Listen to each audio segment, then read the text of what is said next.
Bismillah ar-Rahman ar-Rahim, wa salatu salam ala Moulana Rasulillah.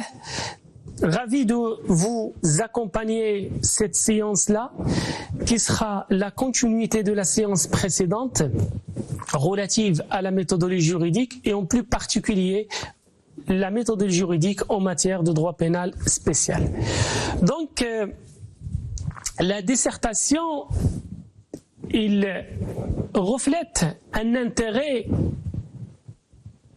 qui permet d'amener les étudiants à une réflexion dynamique sur un sujet proposé lors de l'examen, en mobilisant bien évidemment toutes les connaissances qui sont acquises, notamment en matière de droit pénal spécial. Il s'agit d'un exercice d'analyse, de synthèse et de démonstration argumentée au prisme d'une problématique bien déterminée. Loin d'être un simple exposé du cours, la dissertation, elle engage une réflexion personnalisée qui reflète le degré d'intégration scientifique de l'étudiant. La question qui se pose par la suite, quels sont les fondements d'une dissertation? Donc les fondements d'une dissertation ne sont pas loin des fondements, bien évidemment, d'un cas pratique ou d'un commentaire d'arrêt. Bien, premièrement, c'est la lecture, d'une lecture et une analyse attentive de l'énoncé du sujet, à savoir qu'on va souligner les mots-clés afin d'évincer et de faire sortir les termes qui seront abordés par la suite et exposés dans une problématique. Deuxièmement, c'est la transposition des éléments du sujet qui sont extraits du sujet dans le contexte des connaissances acquises en cours, bien évidemment. Après, la construction, penser à construire une problématique tout en recherchant à organiser nos idées avant, bien évidemment, d'annoncer un plan équilibré qui contient deux parties, ce que je vais vous expliquer par la suite. En effet, toute dissertation juridique, elle nécessite une introduction, un développement, ce qu'on appelle le tronc de développement, ou le tronc du sujet, et une conclusion. Une dissertation, elle peut porter sur deux types de sujets. Premièrement, un sujet d'exposition qui porte sur une question de cours. Deuxième type de sujet qui peut être abordé lors d'une dissertation, c'est les sujets de synthèse ou de comparaison et qui traitent plusieurs questions éparpillées, réparties dans le cours et ce qu'on appelle aussi une analyse comparative et ce que je vais vous proposer par la suite dans des cas d'illustration de dissertation. Donc, le plan type d'une dissertation sera bien évidemment un plan bien équilibré, réparti en deux parties qui sont elles-mêmes réparties ou subdivisées en deux parties, à savoir un grand 1, grand A, grand B, un grand 2, grand A, grand B, avec des chapeaux de transition qui vont lors du grand 1 qui va annoncer le A et le B, et avec une transition après le B pour annoncer, qui fera office d'une conclusion, bien évidemment une petite conclusion du grand 1 pour annoncer le grand 2, et une petite introduction au grand 2 pour annoncer bien évidemment le A et le B, et ainsi de suite, voire jusqu'à ce qu'on arrive à atteindre la conclusion. Donc, ce qui est nécessaire ici de souligner lors de la dissertation, c'est les éléments constitutifs d'une introduction lors d'une dissertation. Donc, si la dissertation juridique est une construction de réflexion scientifique, l'introduction constitue le fondement de cette structure de réflexion scientifique. D'où l'importance capitale de l'introduction qui n'est autre que l'exprime et la portée de la réflexion menée par l'étudiant et qui doit contenir, bien évidemment, un paragraphe d'accroche attractif. Deuxièmement, l'étymologie et la définition des termes juridiques abordés et extraits lors de la lecture du sujet.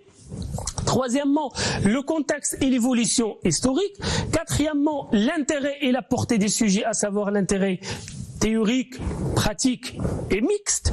Et cinquièmement, la délimitation du sujet si c'est nécessaire pour ne pas s'éparpiller par la suite lors de la rédaction par les idées très vagues. Sixièmement, c'est le fait de poser la problématique, bien évidemment, et de poser et d'annoncer par la suite un plan.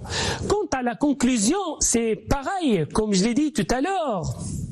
Il ne doit pas être un simple résumé de ce qui précède, mais je conseille pour la conclusion qu'il doit faire une œuvre de perspective pour faire comprendre à celui qui lit votre rédaction, votre dissertation, que vous avez bien évidemment cerné le sujet, sauf que pour des raisons pédagogiques, pour ne pas aborder, pour ne pas être hors sujet, vous êtes resté restreint à votre plan tout en respectant l'architecture du plan. J'attire votre attention à ce niveau-là que la relecture de votre travail, que ce soit un cas pratique, que ce soit un commentaire d'arrêt, que ce soit une dissertation, est une obligation. Pourquoi? C'est parce que lors de la relecture, on peut relever les imprudences de grammaire, les imprudences d'orthographe, la ponctuation, mais aussi ça peut nous permettre d'améliorer notre style de rédaction. Et je n'oublierai pas le fait de soigner proprement sa copie lors de la rédaction. Deuxièmement, après avoir exposé la méthodologie en cas pratique, en commentaire d'arrêt et en dissertation, leur fondement, je me pose la question avec vous, mes chers étudiants et étudiantes, quelle dissertation appropriée au droit pénal spécial? Pour la simple raison, c'est parce que on sait tous que le contexte du droit pénal spécial est un peu particulier, car si le droit pénal général il fixe le contexte de la commission de l'infraction, c'est-à-dire les grands principes fondamentaux de la théorie de l'infraction, après avoir bien évidemment précisé préalablement la notion même de l'infraction avec ses critères, ses conditions et poser les sanctions qui vont avec, le droit pénal général c'est un droit abstrait. Le droit pénal spécial c'est un droit concret et pratique, parce qu'elle étudie chaque infraction de façon concrète, détaillée et individuelle afin de définir les éléments constitutifs et de dégager sa structure et de définir de façon précise ces concepts. Donc, on sait très bien que l'objectif ou l'intérêt derrière le droit pénal spécial, c'est de déterminer les incriminations qui sont disposées dans le code pénal marocain et qu'on estime que certains agissements sont susceptibles de troubler l'ordre public. Néanmoins, le droit pénal spécial a pour objectif l'étude des incriminations déterminées par le législateur.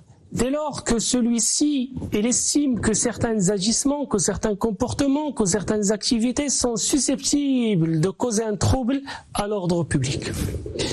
C'est ainsi que le droit pénal spécial, il prend donc chaque incrimination du catalogue législatif de façon particulière, sous la lumière bien évidemment des grands principes qui sont offerts par le droit pénal général. À savoir, premièrement, la nature de l'infraction, par laquelle on peut définir la base légale de l'infraction. Deuxièmement, les éléments constitutifs de l'infraction. Troisièmement, le régime juridique du point de vue procédural ainsi que des peines applicables. Donc, quel est l'apport de cette particularité, de cette spécificité, de cette technicité du droit pénal spécial à la méthodologie juridique ? Donc, cet apport, il consiste à répondre à son objectif, bien évidemment, à savoir, premièrement, la définition de l'infraction, deuxièmement, la précision de la base légale de l'infraction, troisièmement, disséquer ou décortiquer les éléments constitutifs de l'infraction, ainsi que d'indiquer le régime juridique de l'infraction. Autrement dit, la méthodologie juridique en matière de droit pénal spécial, elle va se référer, va prendre acte de cette spécificité du droit pénal spécial pour qu'on puisse constituer une dissertation correcte. Donc, quelle spécificité rédactionnelle de la dissertation en droit pénal spécial? Donc, la dissertation en droit pénal spécial, il correspond à des exigences, comme je viens juste de le dire, qui sont plus ou moins particulières au droit pénal spécial. Et en aucun cas, on ne doit pas réciter ou résumer le cours. Donc, la dissertation en droit pénal spécial, c'est un travail technique et démonstratif et non pas un travail descriptif. Donc, la dissertation en matière de droit pénal spécial, c'est un exercice appliqué, très formalisé, qui doit répondre à la particularité du droit pénal spécial, à savoir, bien évidemment, une bonne maîtrise des fondements juridiques appropriés déjà au droit pénal général, une bonne maîtrise et parfaite de chaque infraction détaillée, c'est-à-dire les éléments constitutifs, l'élément légal, l'élément matériel et l'élément moral, ainsi que le régime répressif réservé par le législateur pour telle ou telle infraction. Troisièmement, et là je le souligne bien évidemment, cet apport-là, c'est disposer d'une culture générale qui est à jour pour qu'on puisse argumenter par la suite. Donc, chaque dissertation en droit pénal spécial, il fera office d'un travail préparatoire. Il ne fera pas exception par rapport à la dissertation de n'importe quelle matière, ou un cas pratique, ou un commentaire d'arrêt, à savoir la lecture et la relecture de l'énoncé, souligner les termes clés et les mots-clés du sujet, dégager la problématique et proposer un plan. Donc, on va essayer d'imaginer ensemble une architecture adéquate à la dissertation en matière de droit pénal spécial. Et sur ce point-là, je vous propose deux exemples d'illustration, à savoir un sujet d'exposition.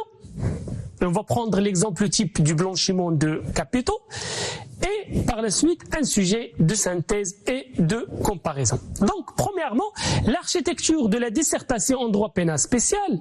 Et on prend exemple d'illustration, le blanchiment de capitaux. Donc, comme toute dissertation juridique en droit pénal, elle nécessite une introduction, un développement et une conclusion. Donc, les composantes de l'introduction. Bien évidemment, on va se baser pas sur un paragraphe d'accroche, une accroche, un paragraphe attractif qui peut prendre la forme d'une citation doctrinale, d'une référence historique, d'un événement ou un fait qui fait l'actualité, bien évidemment, la spécificité du contexte législatif dans lequel l'infraction ou le contexte juridique de l'infraction a été édicté, que ce soit en droit international ou en droit national. Peut-être, est-ce qu'il y a des instances, est-ce qu'il y a des établissements qui sont attachés au sujet? Et en l'occurrence, nous, on va traiter le GAFI, le groupe d'action financière, qui est l'instance chargée de la lutte contre le blanchiment de capitaux à l'échelle internationale. Deuxièmement, l'étymologie et la définition des termes relatifs au sujet. Et on va mettre en l'occurrence la notion et l'acception du blanchiment de capitaux. La spécificité de cette infraction, c'est une infraction un peu spéciale, c'est une infraction de conséquence qui nécessite une infraction au préalable. D'accord ? Troisièmement, ou quatrièmement plutôt, c'est la délimitation du sujet pour ne pas s'éparpiller et peut-être délimiter de façon objective. La délimitation peut être aussi portée sur le temps, c'est-à-dire on va prendre une phase, on va répartir le sujet par période, d'accord? Et en l'occurrence, le blanchiment de capitaux, on va prendre les années après post-1980 et les années de 1980 jusqu'à 2000 et de 2000 jusqu'à présent. Aussi, on peut prétendre une délimitation en fonction de la géographie, c'est-à-dire une délimitation qui portera sur la géographie, à savoir si par exemple le Maroc il fait exception de cette infraction, ce qui n'est pas vrai, bien évidemment. Le blanchiment c'est une infraction ou c'est un délit à l'échelle internationale. Par exemple, on va prendre aussi un autre exemple de délimitation qui porte, c'est la provenance des capitaux qui vont être blanchis. Est-ce que c'est une provenance qui vient de marché de drogue, de stupéfiants? Est-ce que c'est une provenance qui vient de la fraude fiscale, de la corruption, et ainsi de suite? Cinquièmement, poser la problématique. La problématique, ce n'est que le résultat de l'objet du sujet, ainsi que le champ de délimitation que vous avez déterminé à l'avance. Donc, à partir de la problématique, on peut se poser l'intérêt de travailler, d'attaquer ce sujet, d'aborder ce sujet, à savoir l'intérêt théorique, l'intérêt pratique. L'intérêt théorique, qu'est-ce qu'ils disent les écoles de la pensée juridique? L'intérêt pratique, est-ce qu'il y a de la jurisprudence? Ainsi que l'intérêt mixte, c'est les perspectives. Donc, et bien évidemment, l'annonce du plan qui portera sur un plan équilibré, comme on l'a déjà annoncé, avec un grand 1, un grand 2, avec des subdivisions pour les deux parties, un grand A et un grand B. Le plan doit être biparti et les parties aussi doivent être subdivisées en section A et section B. Donc, ça, ce qui concerne l'introduction. En ce qui concerne la forme du tronc ou le développement de la dissertation, il portera, le grand 1 portera sur, par exemple, le régime juridique du blanchiment de capitaux, à savoir une double répartition, sous-répartition, un grand A, un grand B. Le grand A, il portera sur la base légale, c'est-à-dire le texte juridique qui réglemente la lutte contre le blanchiment de capitaux, à savoir l'article 574, 1, 2, 3, 4, 5, 6 et 7 du Code pénal marocain. Et ici, on doit plus particulièrement parler de la spécificité du blanchiment, à savoir que c'est une infraction de conséquence. En grand B, les autres, on va déterminer quels sont les autres éléments du blanchiment de capitaux, à savoir l'essorage et à savoir aussi le placement, l'empilage et l'intégration des capitaux blanchis dans l'économie légale. En grand 2 de la deuxième, qui présente la deuxième partie, on va aborder le régime répressif du blanchiment de capitaux et qui sera aussi divisé en deux parties, A et B. La première section A, elle portera sur les mesures préventives, les mesures répressives, qui porteront aussi, qui vont intégrer aussi les circonstances aggravantes, les circonstances atténuantes et s'il y a une immunité. En grand 2, B et dernier paragraphe, elle portera sur le régime de la tentative. Est-ce que la tentative en matière de blanchiment de capitaux, est-ce qu'il est condamnable ou non? D'accord? Elle est condamnable par les dispositions de l'article 574-1. Donc, il faut que j'attire votre attention ici, s'il vous plaît, que chaque passage de première partie en deuxième partie nécessite une conclusion qui va récapituler tout ce qui s'est passé et qui va annoncer ce qui suit, bien évidemment. Donc, en ce qui concerne la conclusion, comme je l'ai dit auparavant, il est conseillé dans la mesure où il œuvre à des perspectives plus larges d'évolution ou de tendance pour montrer votre capacité à s'adapter avec la matière juridique et en particulier les sciences criminelles, mais pas peur de déplacer le débat ou d'être hors sujet de l'objet du sujet et de ne pas déborder du plan tracé au préalable. Vous êtes consigné à respecter l'architecture du plan. Deuxième cas d'illustration de la méthodologie juridique en matière de droit pénal spécial et en plus particulier relative à la dissertation, je vous propose un sujet de synthèse ou de comparaison, ce qui va nous amener à poser la question: quelle architecture et quelle organisation pour la dissertation appropriée au droit pénal spécial et surtout lorsqu'on aborde un sujet de synthèse. Je vous propose comme illustration le vol et l'abus de confiance dans une approche comparative. Et bien évidemment, on va chercher les fondements communs ainsi que les spécificités de chaque infraction. Donc, bien évidemment, il nous faut toujours un travail préparatoire pour nous permettre de bien comprendre le sujet, pour nous permettre d'aborder de façon plus paisible la rédaction de notre dissertation.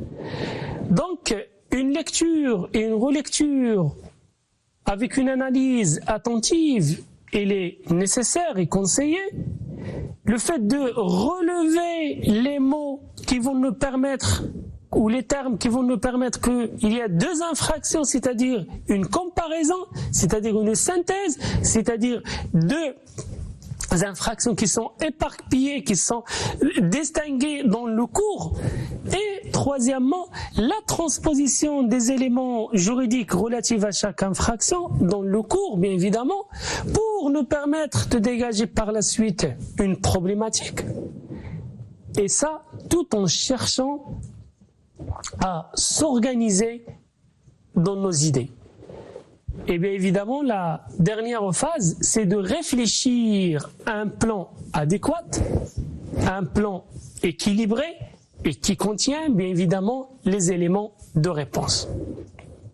Donc, le corps de la dissertation, le développement de la dissertation, il sera scindé en deux parties, tout en essayant de relever les points communs et les points de convergence ainsi que les points de divergence entre les deux infractions.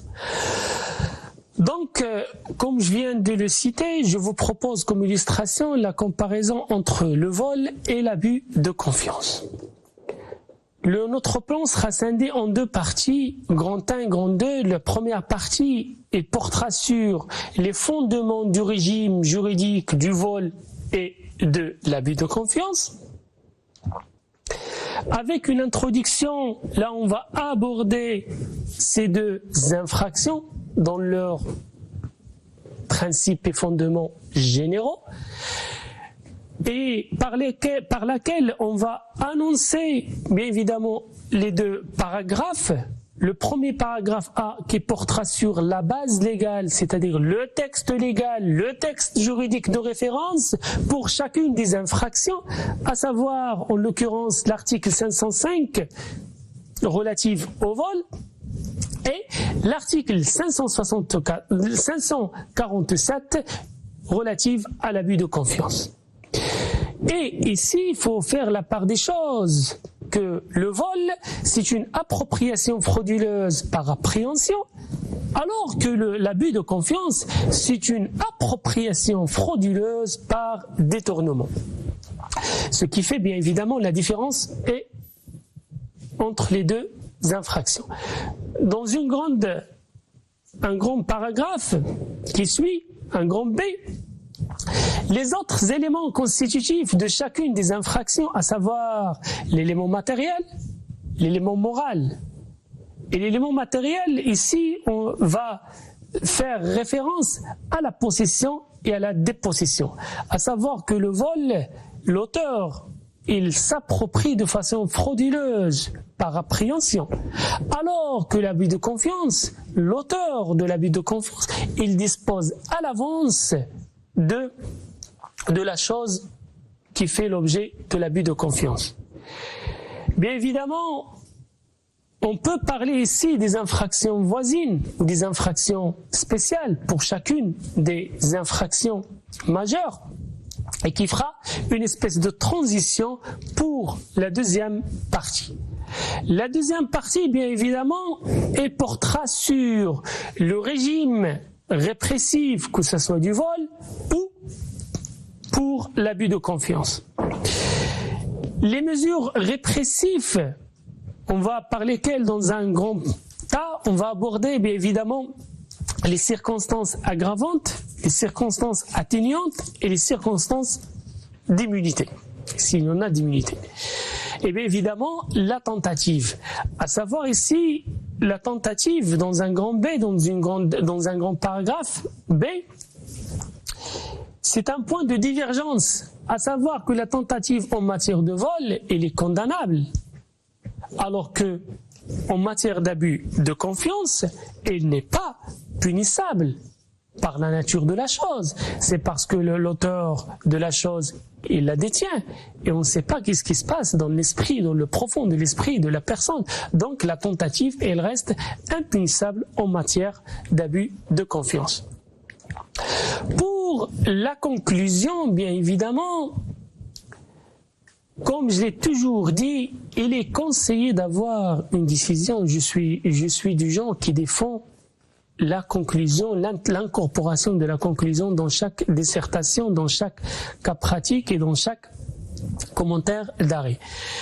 Pourquoi? Parce que la conclusion doit porter une œuvre de perspective, une ouverture de perspective du sujet par rapport aux potentialités de l'incrimination. Pourquoi? Pour la simple raison, comme on le sait tous, c'est que la criminalité, c'est un phénomène qui évolue, d'accord, par son contexte, par son milieu, d'accord.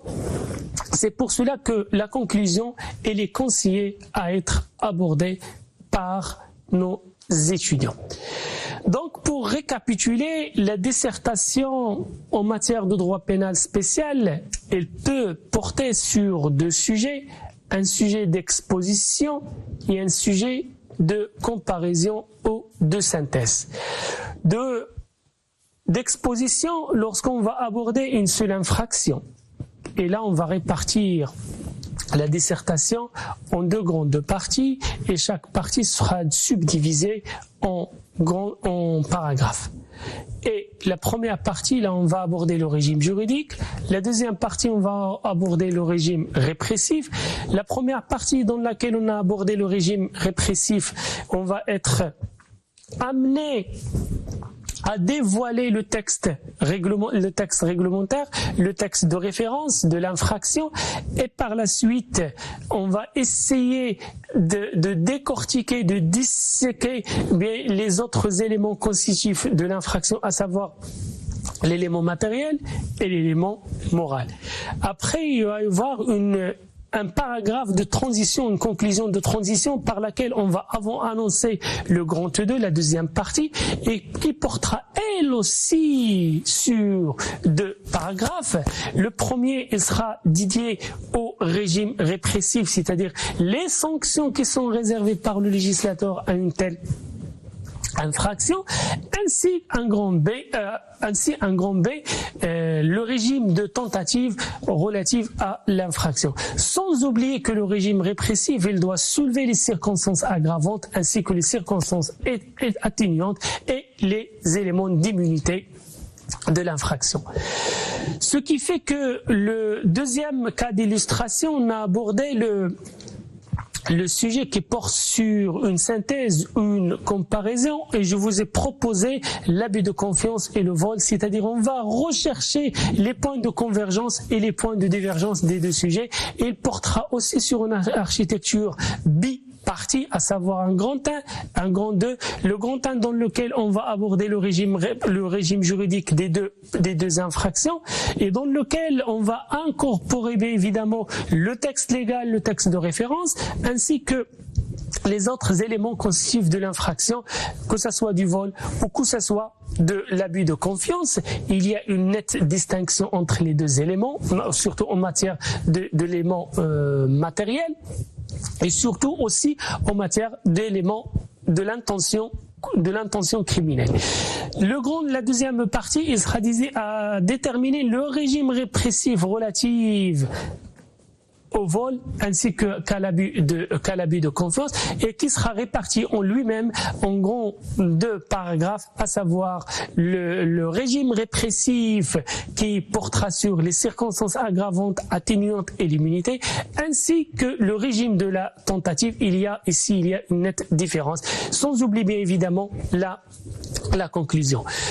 J'espère que j'ai assez partagé assez d'éléments aussi avec vous en ce qui concerne la dissertation en matière de droit pénal spécial. Je vous remercie et je vous souhaite bonne chance.